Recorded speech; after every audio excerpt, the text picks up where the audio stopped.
Hello, everyone. Welcome to Nikkei Forum. I'm Sonoko Watanabe, Deputy Publisher of Nikkei Asia. Today, I'm your moderator. So this is the third and the last session of our Untold Story of Chip War webinar series. So today's topic is Beyond 2024, Next Battlefield in Global Tech. Let me introduce our panelists. Please welcome Chris Miller, the author of the global bestseller, Chip War, The Fight for the World's Most Critical Technology. I'm also very delighted to welcome the veteran analyst, Mario Morales of IDC from San Francisco, and from Taipei, our own Shentin Fan Ani, our chief tech correspondent of the Nikkei Asia, is also with us. And this time we also received hundreds of questions from our audience from all over the world, mainly United States and South Asia. So we reflect your questions during our today's webinar. So this is a 1 hour webinar. In the middle of the session, we will take a very brief break. So let's get started. So the first topic is what has been happening since our last webinar in September. And of course, the big event in the last week is in San Francisco, the summit meeting between the President Biden and the President Xi Jinping. And there was some development, and there was not so much in this part. But first of all, we would ask Chris, your assessment and implication from this China-US summit. Is this a positive for the chip war easing or negative, or how about your view? Well, thank you, Watanabe-san, for the invitation to join this webinar again. I think it's an exciting time to be able to discuss these issues, given everything that's happening both in the international political sphere as well as in the world of AI. I think when it comes to the meeting between President Xi and Biden, it's easy to overestimate the importance of a single summit meeting.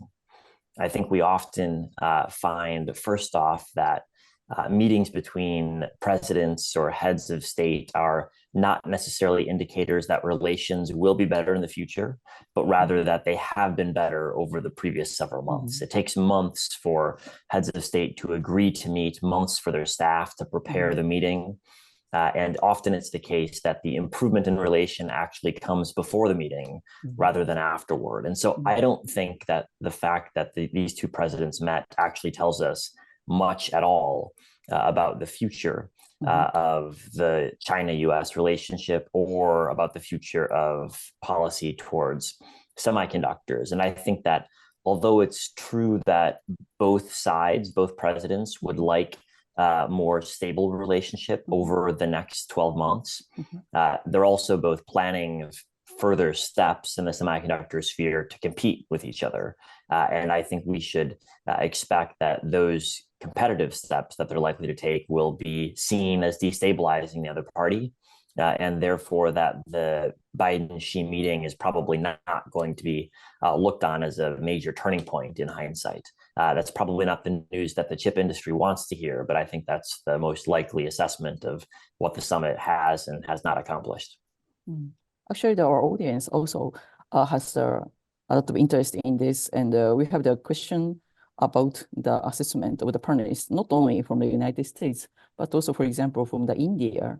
Mr. Ujjamal Kumar, India, what is summit? Has they mellowed down the US-China trade war? Or even we have some question from China, Mr. Zhang Zixi, with the Sino-US competition on chip intensifying, or is there any way out for those two powers coexist in terms of the semiconductor development?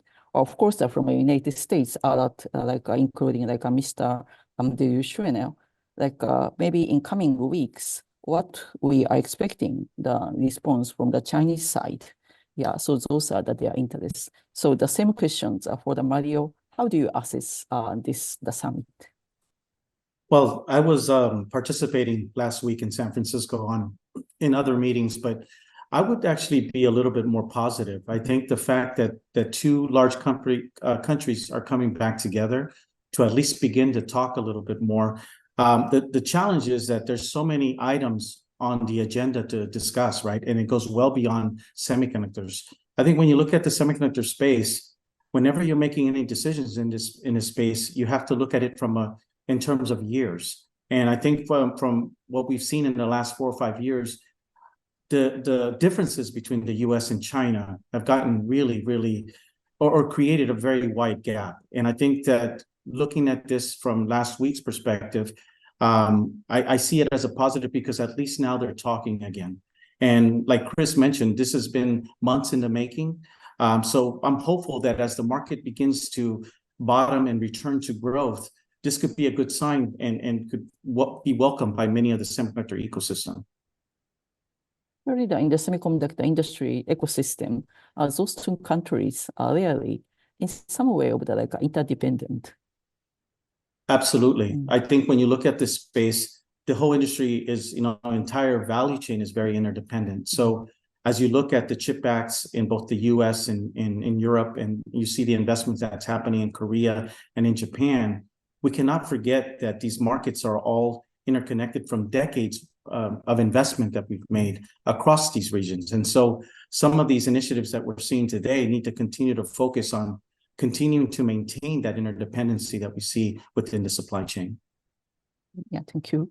So it's also something related to US-China, and also the new development is like the last month, just last month, the United States they announced a new measure of the export control.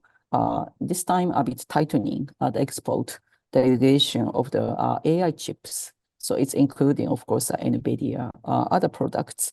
So during our last webinar, we said it's just after the Huawei announced the new smartphone. So there might be some possibility United States will announce some new measure to tightening some of the export controls. So the AI acceleration chips, the regulation comes out. So it's Nikkei Asia, also reported this, like how China's tech ambitions. Do we have the picture on it? Yeah. So this is some article from the Nikkei Asia, how China's tech ambitions sweep through the US export control net. So this is some kind of analysis piece.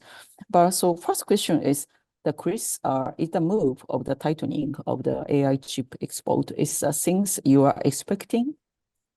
Or if so, do you assess how the serious this impact is? Those NVIDIA or AMD or Intel, those companies can get very serious impact, or for them it's not difficult to make something like a China version of their products. How do you think? Well, I think the new export control rules were not much of a surprise. The government had said they were planning on issuing updates to the rules, and indeed they did in the month that they promised. We didn't know exactly the specifics of the updates, but I don't think it was particularly surprising that there was a tightening of the rules governing AI chips. I think if you listen to the companies that have been impacted, what they've generally said is that at least in the short run, they don't expect a major impact on their business because the market for AI chips is already so tight. There's already such a shortage that they are already struggling to meet customer demand. And we've heard from NVIDIA already reports that they're designing a new set of semiconductors that are going to be lowered to meet the new specifications, and thereby they'll be able to sell those into China. So it seems like the commercial implications of this new set of controls will be quite limited for the companies that are impacted. And again, it's only a small number of companies that are going to be impacted when it comes to GPUs. On the manufacturing equipment side, there were, I think, fewer significant changes than on the AI chip side. And there too, the companies that were impacted generally reported that they weren't expecting an immediate major impact on their sales. And in fact, sales of semiconductor manufacturing equipment into China have been almost as strong as ever in the past couple of quarters. So I think on both of these issues, the export controls remain fairly narrow in the sense that they're still allowing existing firms to sell a lot into China and only targeting fairly cutting edge applications. You mentioned this like commercial impact is not so much significant, but is there any other implication, like a strong will by the United States? They are targeting this AI area? Well, I think it certainly does underscore the fact that when the US government thinks about why semiconductors are important, training AI systems is one of the most significant use cases that they perceive. It was front and center in the initial 2022 controls. And the fact that this was the place that saw the most change in the more recent controls is, again, I think, evidence that that's a primary focus of U.S. policymakers, training AI systems and then the potential defense and intelligence ramifications of those systems. Yeah, actually, we got the question about the audience. This like our meaning of the competitiveness of the AI chips. Yeah, one question is about from Mr. Van Kassel. Yeah, what can we expect as far as the next generation of the chip technology that will empower the generative AI? So the question for the Mario, as an analyst, could you explain the audience the importance of the AI chips and the ongoing competition among the players? Of course, there are a lot of players like NVIDIA or Intel or AMD, or even maybe some like IT giant like Google or Microsoft also announced they will produce their version, and might be the China company also involved. So why this is so important? Yeah, could you explain about this? Yeah, the AI silicon area has become important probably over the last 4 or 5 years when we've started seeing some real scale in that space. When you look at the AI silicon space today, it's about $100 billion market. So a lot of it centers today on the data center. And that's where you find someone like NVIDIA who controls about 98% of that market. The other 2 remaining percentage points are really AMD and Intel. And to a certain degree, we're seeing some emergence of captive silicon that is being designed by cloud service providers, both in the US and also the big 3 in China. So as I look at this space, there's a slide that we put together, which is slide 6. And that slide gives you an illustration of where we see this market going over the next 5 years. So if you look at this space, we're looking at AI silicon to be close to a $200 billion market on its own. And so this is a portion of the total semiconductor market as a whole, but it's an area that continues to grow.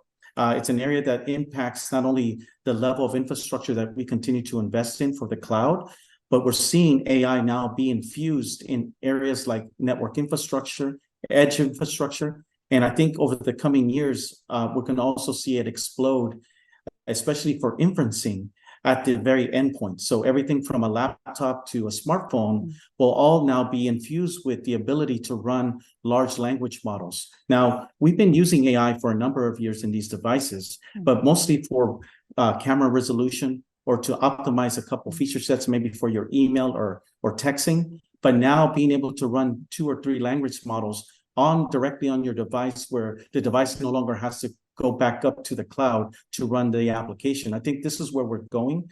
And I think this is why it's become more visible, is because this is a growing area, but it's also an area that is just about to hit a really big inflection point from a demand standpoint. How about like a competitiveness of the players? Of course, everybody knows NVIDIA or those US companies' name. But also we have some questions from audience, like how about the competitiveness of the Chinese company? Like whether the China can have China version of the NVIDIA, or they needed to rely on the US company's supply. How do you assess the current or maybe the future, the competitiveness of the Chinese company in this area? I think that the Chinese companies still have a long way to go before they can catch up to this space, but this is an area that they continue to invest in. So if you look at Huawei, if you look at Alibaba or Tencent or Baidu, all of these different cloud service providers are all investing in their own silicon.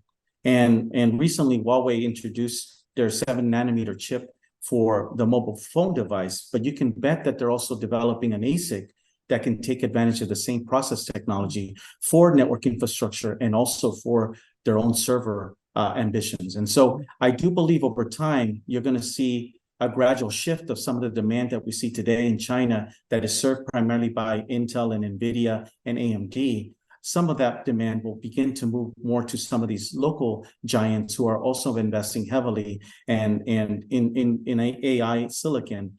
And at the same time, when you look back at this from an overall standpoint, 77% of the total demand in China is still served by multinational companies. And so that other remaining 23% is served by Chinese suppliers. But that percentage has been growing over the last 15 years, and it will continue to grow. And I think that the AI silicon that is designed locally will also grow over time. I would say probably they begin to get closer to where we see the market and where we see the other players by the end of this decade. Also, maybe our audience also are interested how like AI change our everyday life. Like for example, the Annie, you recently wrote some story from Taipei, like Intel, the press announcement. So about like AI PC, and also you wrote some article about that. And could you explain what kind of the AI PC is? And it's only stop AI PC or AI smartphone where everything will be equipped with the AI? And if so, how it's changed our daily life? I think because the PC industry suffered a serious double-digit decline last year, 2022, and this year, 2023. And smartphone shipment too dropped to the lowest point in 10 years in 2023. And but all the industry executives are now very excited about how generative AI could be put on PCs, could be put on smartphones to become a growth driver for 2024 and beyond. Basically, in simple words, some early features I see from videos and from some small demos from various vendors like Microsoft Windows Copilot on PCs, or chip makers from Intel, Qualcomm, MediaTek, or smartphone makers, Oppo, Vivo, Xiaomi. This generative AI can provide a much more capable on-device personal assistant. Actually, it can help you generate key points from long text. It can help you write emails. It can make summaries of our meetings, like immediately after we get off the meeting, and generate PowerPoints, do some language translation, and edit photos, like delete somebody in the background that you don't want immediately. Or some people demonstrate some personal knowledge database that you could look up anytime. But that's also still the demo, so we don't know whether going to 2024, whether users and consumers will race to buy AI PCs or AI smartphones because of those features. But from the chip maker side, because NVIDIA has already taken so much publicity in AI training, so Intel, MediaTek, and Qualcomm, everyone want to tell a story that, like Mario said, their AI and neural processors are so capable and powerful to run large language models and generate reasonings on device. And if that can really run on device, that's more private and more safe. And then later could be tailored according to my needs or your needs and everybody's needs. Actually, we have you also wrote the article about like a MediaTek, also the focus in the AI area. Could we have the screenshot of the article? So it's not only the US company, but also those Taiwanese or other party are focusing on that area. So yes. Exactly. I think it's really a rapid evolving space and really too early to call who will be the winner. Currently, there are so many large language models out there. OpenAI's GPT-4 and the Meta's Llama 2, Google's Palm 2, and Bloom. And Apple and Amazon also developed their own version. And some are closed door and some are open source. And China, if you look at China, it's really hundreds of large language models. Baidu, Baitran, Alibaba, Xiaomi, Oppo, Vivo, Huawei, iFlyTek, Tencent, Jingdong, all have their own models. And then I think we have a question from Vietnam that they want to know whether they have chance. So actually, I look up Vietnam. They also have their Vidiberta for Vietnamese language that is developed by Google AI and other Vietnamese universities. And Vietnam's VNG also say they are doing their own ChatGPT like services. So overall, there are so many going on out there, so many large language models, but still we see very few applications right now, and the ecosystem is still evolving. By the time, I was just going to say that, but by the time we get to the start of the new year in 2024, it'll be 4 years since the pandemic and since we saw a very large refresh cycle. So many of the OEMs, companies like Microsoft and Google, they're very excited about AI because they believe that AI can accelerate on a replacement cycle as we go into the second part of next year and really into 25 and 26. And that's why people are excited that some of the applications that were just mentioned, I think collaboration tools that become more optimized. For example, if we're having a meeting, let's say a dozen people are in the meeting and our system is capturing every single thing that we're talking about. And by the time we end that meeting and we walk out the door, we have a summarized version of our action items without having us to review all this stuff. Some of these types of applications, natural language applications as well, will be very important when we communicate with our colleagues in different regions. And so that requires a lot of AI, and we think that it's going to be really a strong adoption as we start going into late 24, going into 25 and beyond. But also we know some like the supply of the AI chips is quite tight, and some of the probably there's some short of the supply. So would it be okay considering like year 2024, 2025? How do you see Mario? The tightness that you're seeing today is primarily associated with NVIDIA and to a certain degree AMD. These chips are using very advanced packaging, and the companies like TSMC primarily cannot build enough capacity to support NVIDIA's needs. But if you look at some of the other companies like MediaTek and Qualcomm, some of the RISC-V ecosystem, they're all developing their own chips, and those chips don't require this level of advanced packaging at this point. And they're going to be chips that go primarily into endpoints. That's where I see this inflection point going. Today, a lot of the shortage people are talking about are primarily in data centers. But as we look out over the next 5 to 7 years, the real growth expansion will be when every embedded device, every device we carry in our pockets will have some form of AI capability. And that's where you're going to see this market really take off, because these very large language models that we're talking about, some of these large language models have 150 billion parameters, but they're going to be condensed to be able to fit in the profile of our devices within our pockets. And so as you start seeing that, the way we do search will also change. Instead of going to Google, instead of going to Baidu, you're going to now be able to do searches on your own device, and the device will be able to process all of that within the device itself. It is a huge change. And also it become might be also the game changer actually. Yes, it's true. We need to proceed. The one is also there's some development since our last webinar is maybe again come back to the Huawei because the last one is just after the announcement of the new mobile like Mate 60 Pro, and at the time we all agree this is a big breakthrough for the Huawei.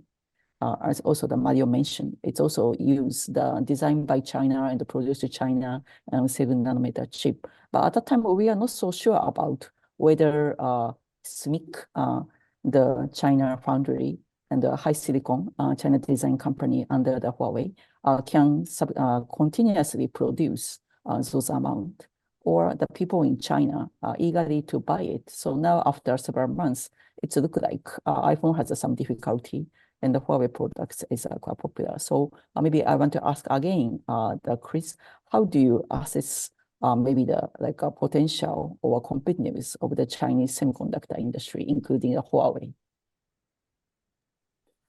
Well, I think since our last conversation several weeks ago, we haven't actually learned a whole lot new. about the key question, which is what's the volume that Huawei is going to produce of this phone over the next 12 or 24 months. We know it will be produced in the millions of units, but how many millions, we don't know. And that will be, I think, the key question going into 2024, because you're right that the more units that can be produced by Huawei in China, that puts pressure on other suppliers. And I think Apple is the most interesting of the other competitors that is going to face some pressure from the fact that Huawei is back in the high end of the smartphone business in a serious way. But I think it's one thing to produce a relatively small number. It's another thing to produce at quantity that would seriously threaten Apple's market share in China. And so we're going to find out in 2024 what quantity Huawei is going to be producing at and selling at. And I think Apple will be watching very closely as to what those quantities look like. Yeah, same question for Mario. How do you assess not only maybe the smartphone or chip, the competitiveness of the Huawei? You have been watching this company also the quite some time. Yes, so, that news broke out when I was actually in Taiwan. So I wasn't surprised by the news given the history of Huawei and the history of SMIC. When you look at Huawei, Huawei's been a leader in 5G IP. So they've always had the capability to design very complex chips. And with the partner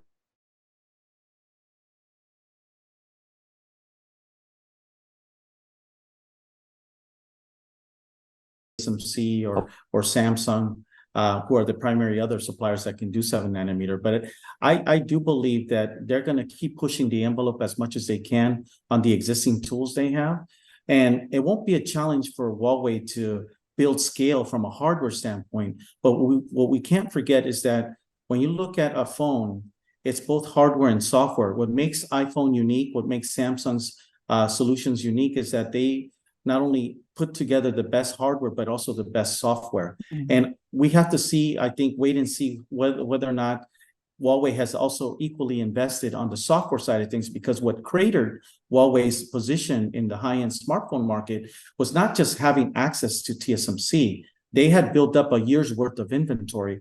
It was really when Android stopped supporting their systems. Once that happened, that's when most consumers stopped buying Huawei solutions. So I think the consumers in China are always very loyal to their brands. So I could see consumers coming back to Huawei, but it's not quite clear yet whether or not they're going to have the software ecosystem support that they need to continue to really truly get back into this space. For me, where they're going to go next will be being able to show that they can use the same 7 nanometer capability for some of the ASICs that they do today in areas like surveillance, in network infrastructure like 5G base stations and RAN type of equipment. That's where I think it becomes a lot more interesting than the phone business. Because when you look at that 7 nanometer chip today and the teardowns that we've seen already, it's still 3 generations behind what Qualcomm can do today, or even what MediaTek can do today. So customers will notice that if they've been using a Xiaomi phone or an Oppo phone or a Vivo phone over the last 3 years that Huawei's been out of the business, and they compare what Huawei's bringing to the market, I think they're not going to be very happy with the performance of this phone, given that I think the technology that they're using is older. Yeah, this is a quite interesting point. Yeah, you specify not only the smartphone, but also actually originally the Huawei is quite strong. So the infrastructure side, like the base station or telecom infrastructure in particular, so 5G. So yeah, maybe let's see their competitiveness on that area. And regarding the teardown, yeah, last time we introduced the teardown of the Tech Insight, dance company, but also the Nikkei with the former Hout also doing some teardown of these products. Also Nikkei Asia has some article. So yeah, as Mario said, the hardware it's more like more than like 46%, or the quite high amount. It's just 47%, Chinese products, but probably the next focus over the software or the design part. Yeah, I think the software piece is going to be what will be interesting to watch. I don't doubt that Huawei could leverage this. Huawei at its peak has had a very strong position in emerging markets. So places like South America, and you look at even places in Southeast Asia, they can gain some traction in those markets, but only if they're going to have the support and the software ecosystem. Yeah, thank you so much. So now we are in the middle of the webinar. So we will take a very brief break, maybe around 1 minute. So during the break, we will air maybe the introduction video of the Nikkei and the Nikkei Asia, our English publication. We saw some of the screenshot. And after the break, we will discuss more about on the Thai technology, including the auto-related technology and also the quantum computing. And of course, the competition among the nations. So please just take a short rest and come back around 1 minute later. Thank you.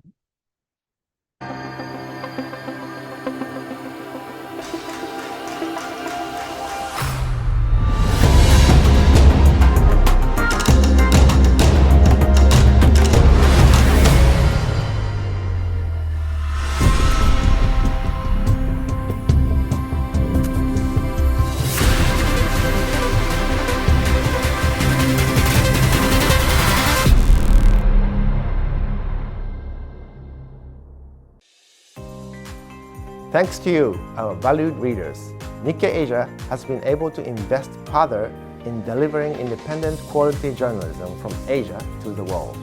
From award-winning analysis on the US-China tech decoupling, human rights issues, and China's Belt and Road ambitions, to exclusive interviews with the people in power in Asia, and breaking news from all over the region.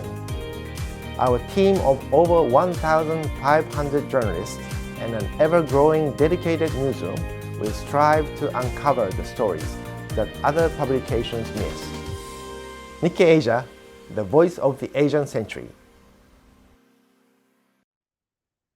Welcome back to the Nikkei Forum. So the next topic is also some technology area about auto industry. Actually, we have a lot of audience from Southeast Asia, including like Thailand, Malaysia, and Vietnam, and India, South Asia. Those people are quite interested in the relationship between the advanced auto and also the semiconductor.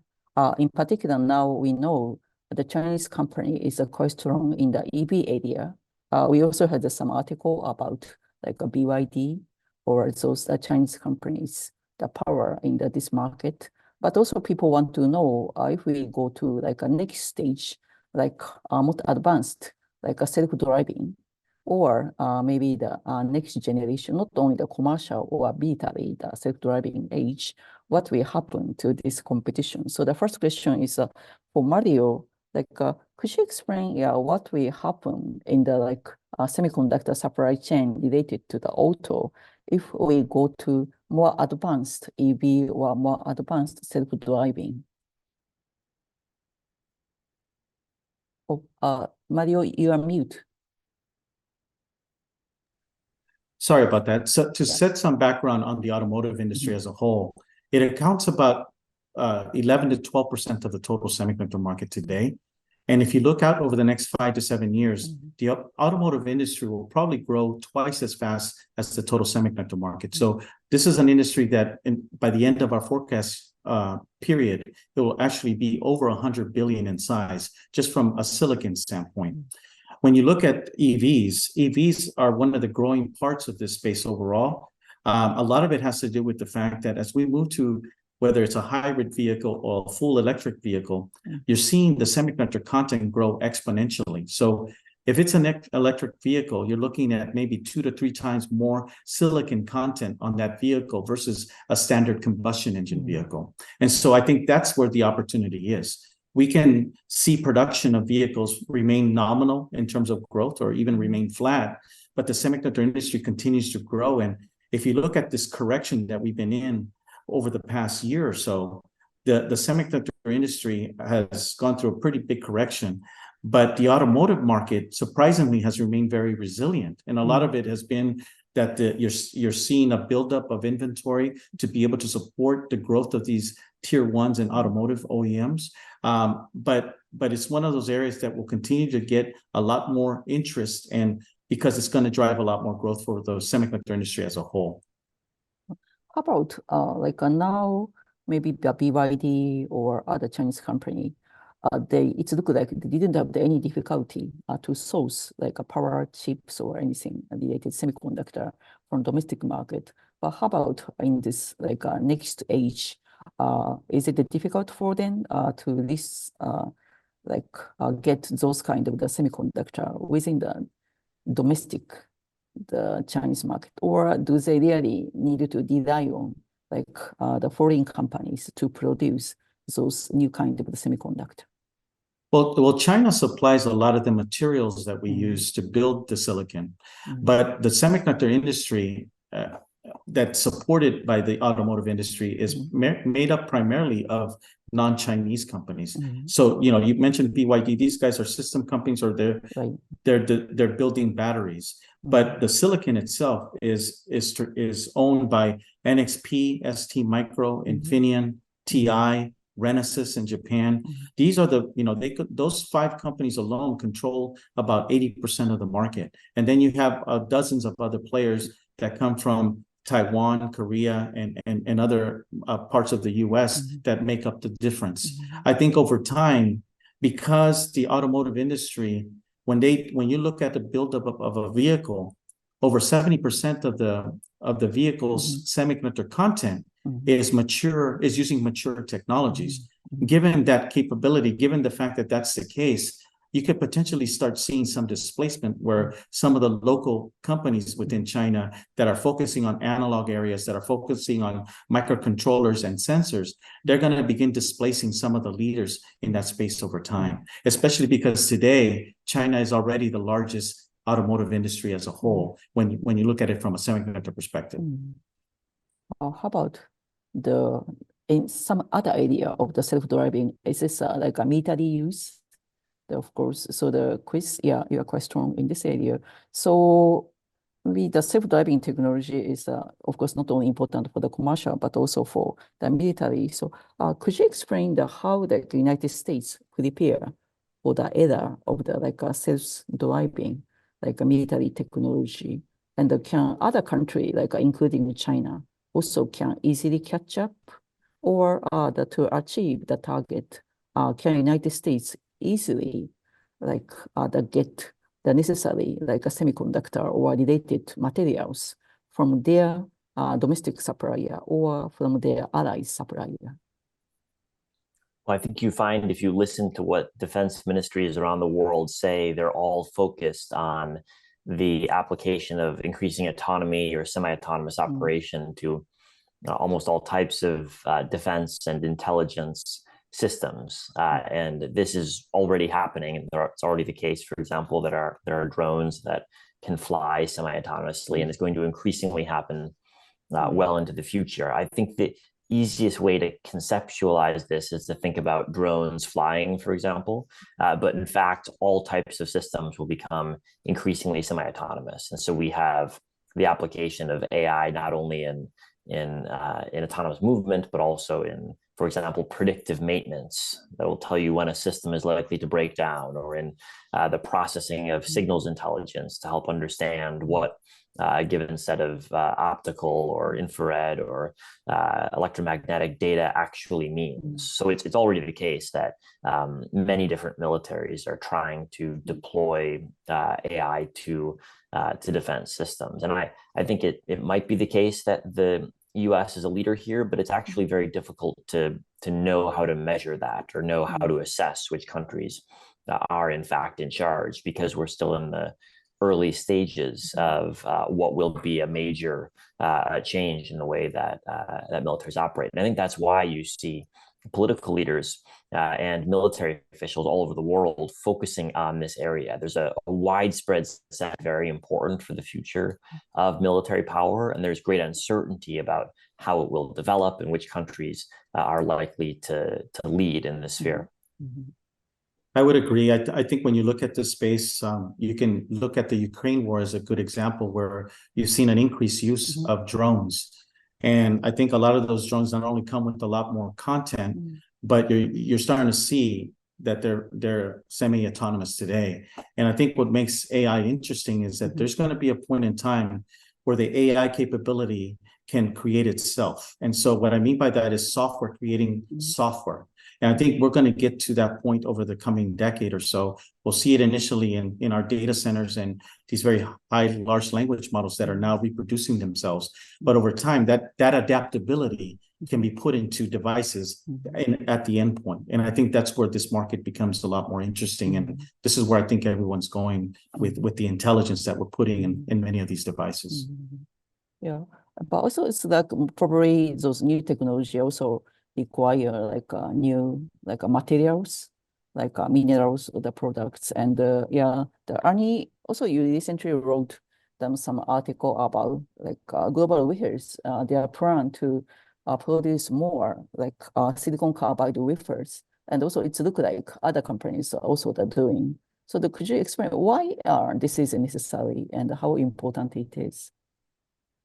Yes, exactly. Silicon carbide is actually a wide bandgap material, and it could withstand actually very high voltage and a very high temperature. So it has very good thermal conductivity, which means it has very good heat dissipation and very suitable for high power applications. Actually, it exists for already very long, and it actually used in military and aerospace. But now, currently, it become a very hot topic because of EVs, because EVs power charging applications, especially its inverters, will use silicon carbide, as well as in the green transition area, such as a wind turbine, will also use a silicon carbide. And McKinsey actually forecast of 26% of CAGR from now to 2030. So from a very small market of 2 billion to 14 billion by 2030. And it's a very strategic market. That's why you see so many new investment coming in from ST in Europe, and onsemi in Korea, and Infineon in Malaysia. And I want to highlight that actually it's an area that US take a far lead, because in silicon carbide wafers, warp speed and coherent together currently control more than 60% of global market share in silicon carbide wafers. And Japan's ROM controls 12%. But we don't want to forget that China also become very aggressive in a silicon carbide. It has very notable silicon carbide wafer maker called Tanker Blue, which was founded in 2006. And it has 7% of silicon carbide wafer market.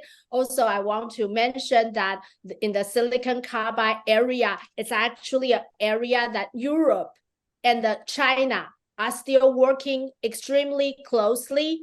Infineon just inked a deal with China's Tanker Blue and the SICC of Shandong for silicon carbide wafer supplies. And also ST Micro also formed joint venture this year with San'an to manufacture silicon carbide chips in Chongqing, Sichuan province. So actually in the silicon carbide device or silicon carbide chip area, like Infineon, ST, ROM, Wolfspeed, onsemi are all key players, and all of them say, and like Global Wafers, why they are getting into the space, it's because their CEO told us that they really see the EV customers demand more wafers and more chips made by silicon carbide. Do you have any comment, Chris, on it? Well, I agree completely, and I think the fact that this is a growing market, a competitive market, but also a market where we're seeing increasing trade tensions for the end uses. If you look, for example, at Europe's investigation underway right now into trade subsidies for Chinese cars, I do think that we're likely to see more focus from trade policymakers, not just on cars themselves, but on many of the components that go into them. And so right now, it's the case that the semiconductor content in autos is largely ignored by policymakers. But I think this is going to be a sphere where there's more and more focus as EV trade becomes more controversial, more politicized, given the overcapacity that currently exists in China. Yeah, previously maybe the some EV export related area is more like a quality issue, but now it's like more like a political issue. That also the some factor for the EV export. So it might be some new development. Yeah. Also the one area we need to differ is also some other new technology, the quantum computing. Our audience is also quite interested in, but we are still not so much like clearly figure out some relationship with the semiconductor and the quantum. But some company like Rapidus of Japan or IBM, yeah, they're really focusing like a 1 nanometer or 2 nanometer technology, and those technology can be used. Some of the technology using the quantum computing or advanced AI. So, but how do you think Chris? Do you think can like a semiconductor player become the important player of the future quantum computing field, or is it too early to say that? Well, I think it's too early to have confident predictions, but we can speculate about the ways that the quantum industry will eventually develop.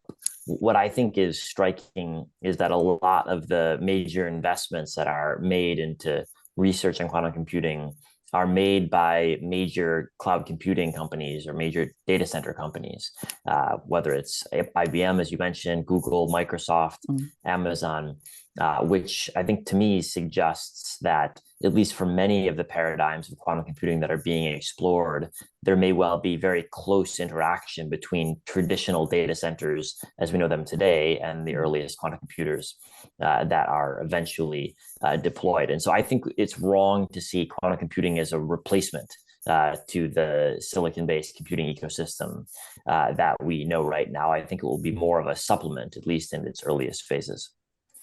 Yeah, Mario, how do you think the semiconductor current players become the important player in this field, or is this a bit too early to say? How is your view? I would say that we're still far away from commercialization of these types of quantum computers. I think a lot of it still comes down to the fragility of qubits, right? The ability to produce them reliably, the ability for them to be able to store.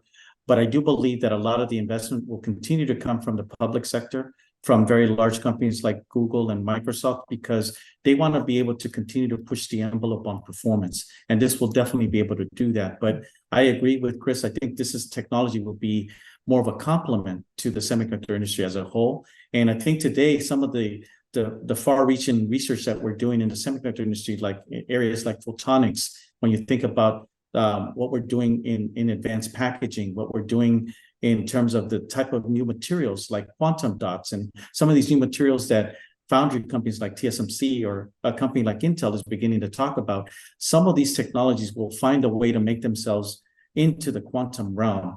But we're still, again, I would say another 5 to 7 years before we see something that is commercially viable in the space. I know IDC does have a couple analysts focusing in this area, but everything that we've seen so far is still far away from commercialization.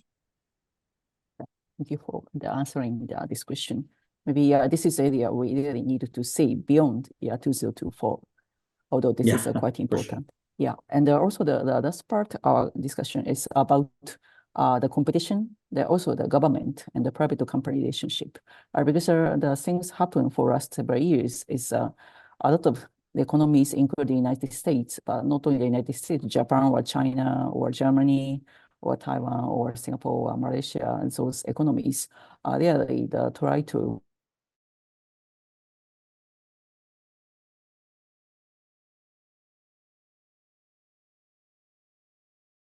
its CHIP Act.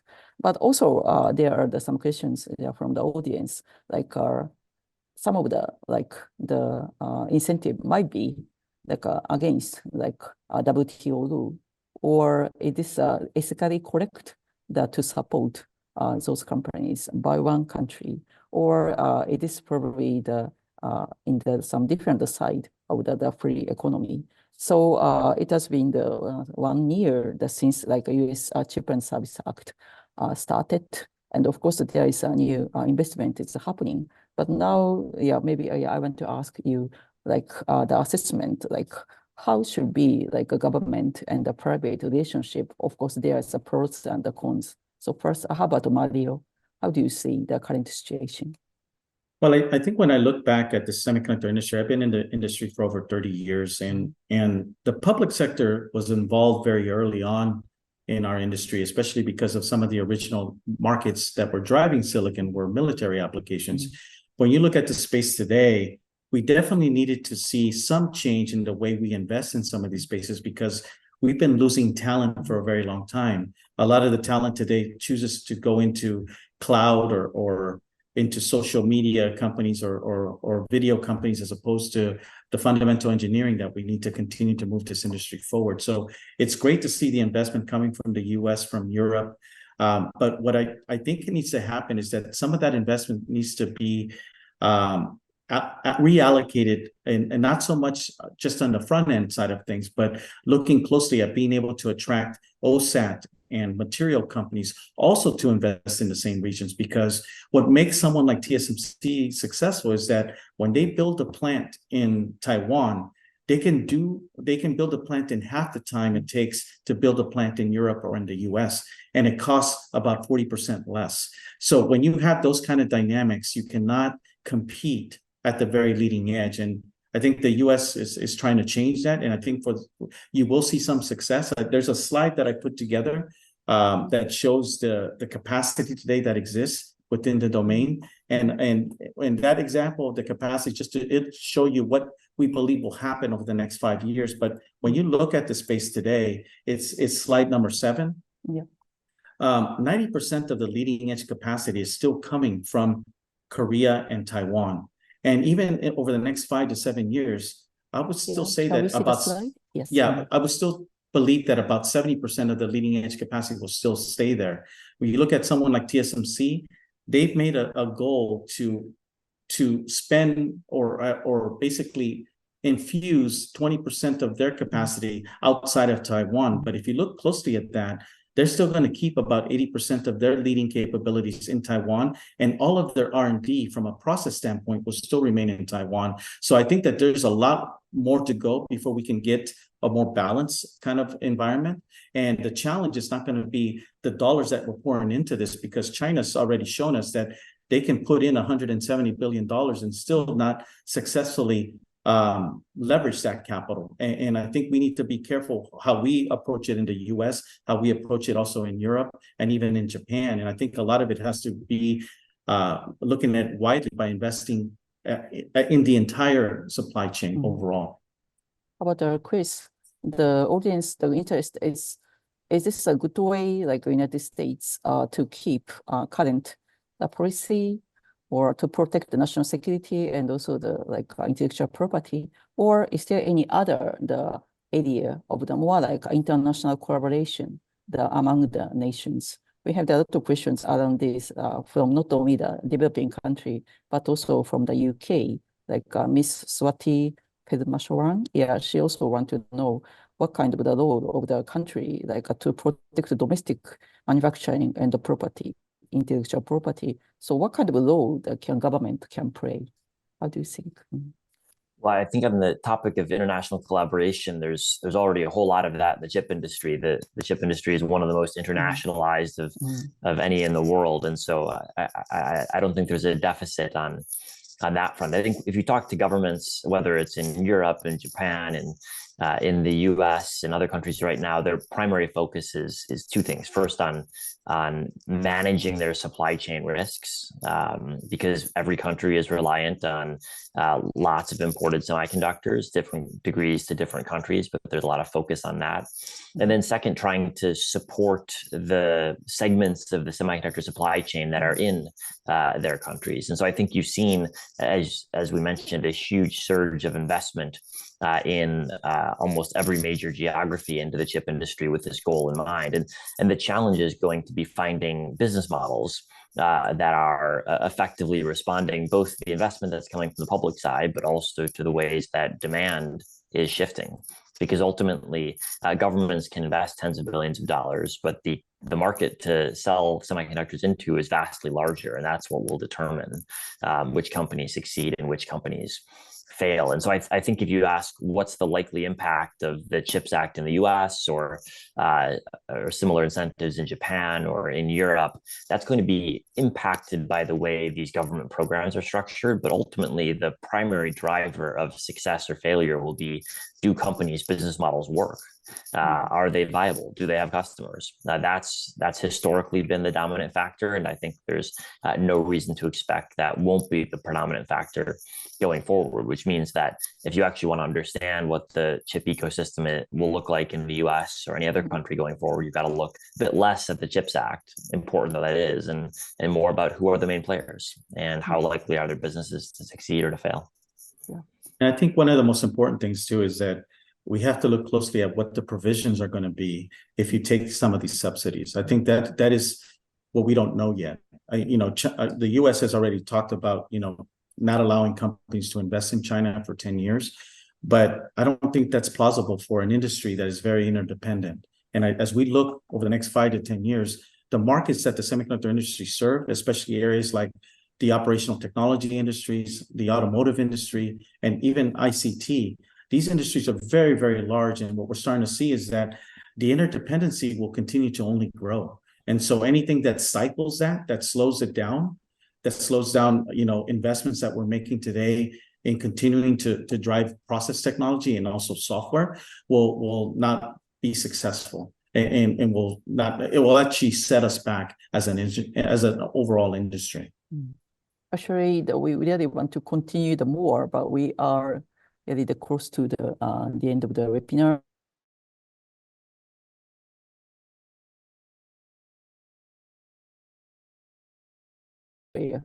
Also, they want to know what kind of role their country can play in this a chip war, not only now, but also the coming years. So the question is for everybody, could you share some name of the economies or even the companies or individuals or keyword you need the most important for this semiconductor related industry, or you want to watch for next 3 or 5 or 10 years? In other words, who will get most big benefit from this ongoing chip war? So we start from Annie. Yes, in the last 2 forums, I spoke about my trip to the Netherlands and talk about Southeast Asia will play an increasing role in the supply chain. This time, I would name India. I still remember back in 2018, actually an India trade diplomat to Taipei asked me, do you think major Taiwanese chip maker will come to manufacture in India? My spontaneous answer was no. But after the COVID and the unprecedented chip shortage and the chip war and all the geopolitics, if I have to answer again, it's actually, I don't know. Micron recently broke ground on a chip packaging and assembly facility in India. It's first ever of the production in the country. Actually, India offered them 70% of all the cost of 2.75 billion. So actually, it's a very good deal. If you don't look at the ecosystem, it's just what they aim right now is more mature fab. And also I met Dr. Ajit Chowdhury, who has been nicknamed India's father of hardware and a long-time advisor to India government on electronics last week when he traveled to Taipei. He told me India is really a top beneficiary in this wave of supply chain shift out of China. He told me Vietnam, Thailand, and Malaysia all benefit from this massive supply chain shift, but none of them has the domestic market size like India, and only India has the chance to really take over China's position transition. He also noted about the biggest R&D task force to sustain future growth and land and all the resources. I also noticed all the global chip makers are expanding their headcount in India, including Infineon. So every time when it comes to India, you will hear very different type of things. People who believe in India, they always feel it's a glass that is a half full, and the half full of opportunities look to be fulfilled. So that's wait and see. Okay, thank you, For Annie. my Same question for Mario. Yes. Yes, I was just going to say that the not everyone's going to win, but it's going to be regions that attract a lot of demand. If you have plenty of demand, whether it's for a smartphone or for a PC, that's going to be an attractive area, but you have to also have the talent. You have to have the engineering capabilities, the design capabilities, and most importantly, the world is shifting now from hardware. Even if you're the best in hardware, that doesn't guarantee you that you're going to win. You have to also be the best in software, because a lot of the software is what differentiates every system. So the companies and the regions that will win in the future are the ones that are investing in the talent and also in the software capabilities to be able to infuse all this hardware that we're talking about. Yeah, thank you. It's quite thoughtful. How about Chris? Well, I agree with everything that was just said in terms of the winners. I think the other main winner is going to be people who are focused on providing the hardware that AI requires. We've already seen that in the data center over the past year or so, but we're just in the early stages of rolling out AI across many different types of devices. And I think there are entire classes of semiconductors and probably entire new companies yet to be created for use in inference in AI systems in different applications. And so I expect over the next half decade or decade, many new companies to emerge in this space focused on providing the processing that's needed for inferencing on the edge of networks. Thank you. This is actually the last question, because we got a lot of questions from the audience about this topic. They want to know, Chris, what book would you want to write next? Yeah. Well, I don't have a new book underway just yet, but I think the semiconductor policy issue that is going to be more in focus next year in 2024 is going to be the trade issues posed by the investment around the world in lagging edge semiconductors. And in particular, I think there's a lot more focus on what are the implications of the build out of capacity for lagging edge in China. And you've seen regions like Europe become much more assertive in their trade policy to overcapacity in certain Chinese sectors, like vehicles, for example. And so I think there will be more discussion over the next year about whether a similar tough trade approach will also be applied to lagging edge semiconductors. And so this is something I'll be following very closely, and I think we should expect to hear more about over the next year. Yeah, maybe we can expect another version of the chip war. Yes, thank you so much. And yeah, we really need to conclude today's webinar. Yeah, we really would like to thank our panelists, Chris, Mario, and Annie. And also, we are really grateful for the participation of our audience. Today's session is the last session of this Untold Story of the Chip War series. So again, yeah, thank you, Chris, for your participation from the beginning. It really helps us a lot. And the questions from the audience is also quite important for us to build this webinar. Yeah, we cannot answer every questions you pose. We are quite sorry about, but we really appreciate your active participation. And the archive video of the first session and the second session is available on the website. And those video, you can see the auto-generated English subtitles, so quite easy to find it. And the archive for the third session also will be available soon. So although we need to conclude this Untold Story of Chip War series, we plan to continue to host the new webinar, new Nikkei Forum webinar on the quite trendy topic. So please answer the survey after this webinar, because your input, what kind of area you are interested in, from who you want to hear this kind of information is quite valuable for us. So please cooperate. And for the meantime, please check Nikkei Asia newsletter.